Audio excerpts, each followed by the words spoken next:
আমাদের একটা খুবই কষ্টকর সময় আজকের দিনটা আমাদের জন্য। অনেক শিক্ষার্থী এবং অভিভাবক শিক্ষক আজকে আহত হয়েছে। আমরা অনেকের মৃত্যু খবর পাচ্ছি।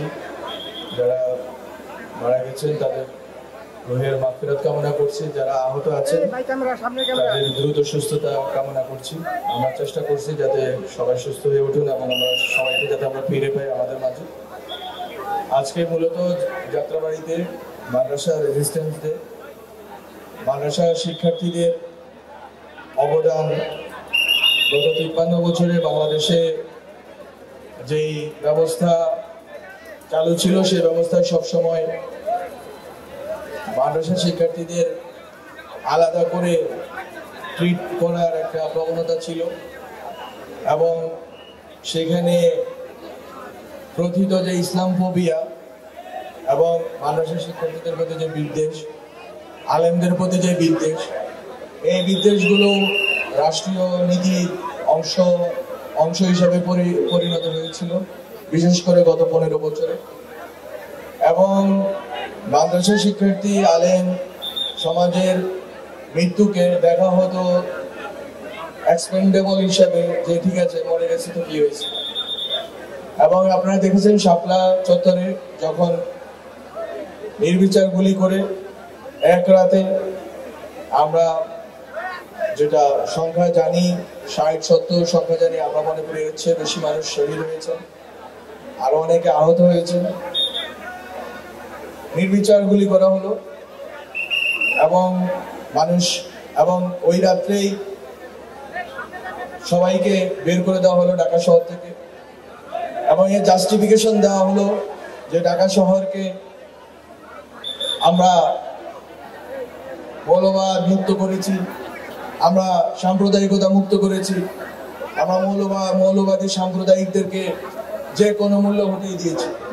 এই যে প্রবণতা রাষ্ট্রের ছিল, রাষ্ট্রের নীতি ছিল, সেটা থেকে সেই যে অভিঘাত মাদ্রাসা ছাত্রদের আলেম ওলামা বাধ্য ছিল।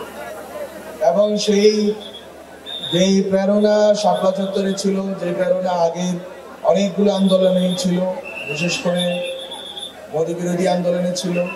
এর আগেও সেই শেখ হাসিনার আগের ১৯৯৬ আমলে ব্রাহ্মণবাড়িয়াতে মারা গেছেন অনেকজন। শেখুল হাদিস আজিজুল হক থেকে শুরু করে অনেক আলেম ওলামাকে গ্রেপ্তার করা হয়েছে। তো এরকম করে গত ৫০ বছরের রাষ্ট্রের পলিসি ছিল সবসময় মাদ্রাসা ছাত্র আলেম ওলামাদেরকে আলাদা করে। এই ক্ষোভ অভিঘাত মনে হয়েছে যে যাত্রাবাড়িতে নেমে এসেছিল এবং যাত্রাবাড়িতে যারা লড়াই করছিলেন তাদের দেখে মনে হচ্ছিল, তাদের যেই কথাগুলো আমরা শুনি, যারা শহীদ হয়েছেন তাদের সংখ্যা যখন দেখি যে ১০০-র উপরে মাদ্রাসা ছাত্র শহীদ হয়েছে, তখন আমরা বুঝতে পারি যে এই ফ্যাসিবাদী ব্যবস্থার বিরুদ্ধে কত ঘৃণা, কত ক্ষোভ জমেছিল এবং এই ব্যবস্থাকে মূলোৎপাটনের জন্য কত আকাঙ্ক্ষা তাদের মনে ছিল, যে তারা তাদের জীবন কোরবানি করে দিয়েছে। আমরা তাদের আজকে সশ্রদ্ধ সালাম জানাই এবং তাদের আত্মার মাগফিরাত কামনা করি। আল্লাহ যেন তাদেরকে শাহাদাতের উচ্চ মাকাম দান করেন। আমার আজকে বেশি কিছু বলার নাই। আমাদের মূলত মাদ্রাসা শিক্ষার্থী, আমি নিজেও মাদ্রাসায় পড়াশোনা করেছি আলেম পর্যন্ত। একটা মাদ্রাসা শিক্ষার্থীদের একটা আখলাকের একটা বিষয় আছে, চারিত্রিক বিষয় আছে, যেটার উপর নির্ভর করে জাতি গঠন, ন্যাশন বিল্ডিং। আমি মনে করি ওই জায়গায় আমাদেরকে অনেক গুরুত্ব দেওয়া দরকার এবং ওই নৈতিকতা, ওই আখলাক হয়তো আমাদেরকে সবসময় জুলুমের বিরুদ্ধে দাঁড়াতে অনুপ্রেরণা দেয় এবং এই আখলাকটাকে সব ধরনের জুলুমের বিরুদ্ধে আসলে আমাদেরকে পাথেয় হিসাবে নেওয়া উচিত। এবং মজলুম আমরা হয়েছি, এই দেশের জনগোষ্ঠী হয়েছে, সকল ধরনের ধর্মের বর্ণের মানুষ মজলুম হয়েছে। ফলে যেই জিনিসটা দরকার সেটা হচ্ছে আপনারাও মজলুম, যে বিভিন্ন বর্ণের ধর্মের মানুষ মজলুম, সবার মধ্যে একটা ঐক্য দরকার।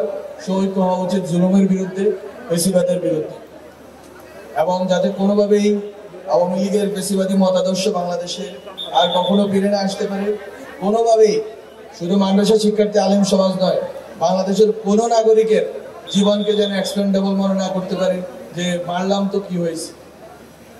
এবং যেন কোনো প্রধানমন্ত্রী সংসদে দাঁড়িয়ে না বলতে পারে রং মেঘে শুয়েছিল, ওরা শহীদ হয়নি। তো এই ঔদ্ধত্য যেন আর কেউ না দেখাতে পারে কোনো মজলুমের বিরুদ্ধে। এবং মাদ্রাসা শিক্ষার্থীদেরকে বিভিন্ন ট্যাগ দেওয়ার মাধ্যমে সংকট আছে, আমি এটা অস্বীকার করতে আপনাদেরকে মানা করব। সংকট আছে। বাংলাদেশে যেহেতু এই দেশে আলেম ওলামাদের লড়াইয়ের সিলসিলা 200-300 বছরের, এর আগেও করেছেন, কিন্তু ব্রিটিশ বিরোধী লড়াইয়ের সময় থেকে ফলত এই যে জনগোষ্ঠী আছে লড়াকু, জালেমের বিরুদ্ধে যারা লড়াই করেন তাদেরকে বিভিন্নভাবে ব্যাপৃত করার চেষ্টা দেশের বাইরে অনেকেই করে। এই লড়াইটা গত 50 বছর ধরে হচ্ছে, বিভিন্ন ট্যাগের লড়াই হচ্ছে, কিন্তু এটা শিকার আপনারা হবেন, আপনারা হচ্ছেন।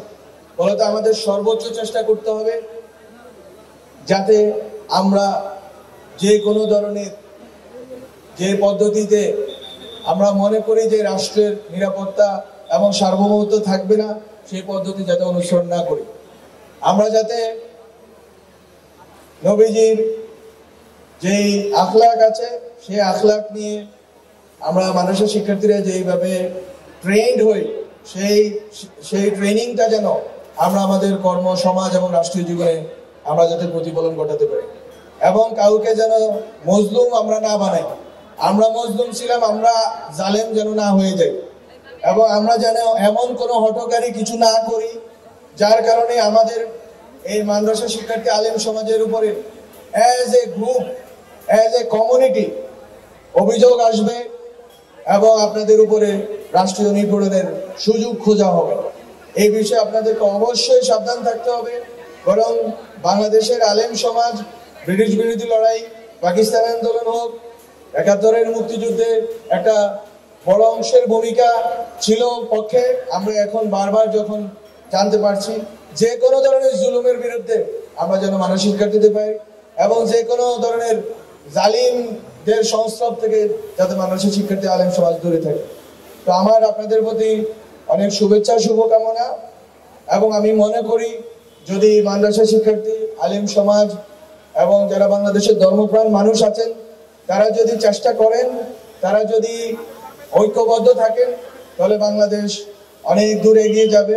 বাংলাদেশের গণতান্ত্রিক একটি রাষ্ট্রে রূপান্তরিত হবে, সবার অধিকার অর্জিত হবে। এবং যাত্রাবাড়ি এখানে না, শুধু পুরা বাংলাদেশে যেখানেই মাদ্রাসা শিক্ষার্থীরা শহীদ হয়েছেন তাদের রূহ শান্তি পাবে যে আমরা একটা বাংলাদেশ বানাতে পেরেছি যেখানে জুলুম হচ্ছে না, যেখানে জালিম দর্প করে সংসদে দাঁড়িয়ে অহংকার করতে পারছে না, যেখানে ভারত থেকে শুরু করে বিভিন্ন রাষ্ট্র আমাদের উপর আধিপত্যবাদ চাপিয়ে দিচ্ছে না, যেখানে আমরা নিজেদের মতো স্বাধীনভাবে চলতে পারছি, স্বাধীনভাবে আমার মতামত প্রকাশ করতে পারছি এবং আমরা যে কোনো ধরনের জুলুমের বিরুদ্ধে দাঁড়িয়ে আমরা বিজয় ছিনিয়ে আনার প্রস্তুতি রাখতে পারছি। তো সবাইকে ধন্যবাদ। কিন্তু একটি বিষয়, আমরা আজকের ঘটনায় খুবই হৃদয় বিদীর্ণকর ঘটনা। আমরা সবার কাছে, আপনাদের কাছে করজোড়ে বলবো, আপনারা আপনাদের নামাজের পরে আপনারা তাদের জন্য দোয়া করবেন। তাদের যারা অসুস্থ আহত আছেন তারা যেন সুস্থ হয়ে উঠেন সে দোয়া করবেন।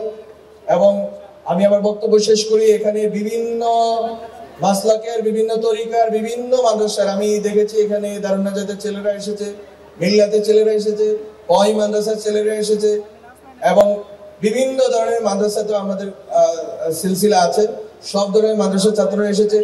এইটাও আমার দেখার একটা, আমি মনে করি সৌভাগ্যকর যে বিভিন্ন মাসলাক তরিকার মাদ্রাসা শিক্ষার্থীরা একসাথে আছে, ঐক্যবদ্ধ আছে, দেশের জন্য আছে, জালিমের বিরুদ্ধে আছে।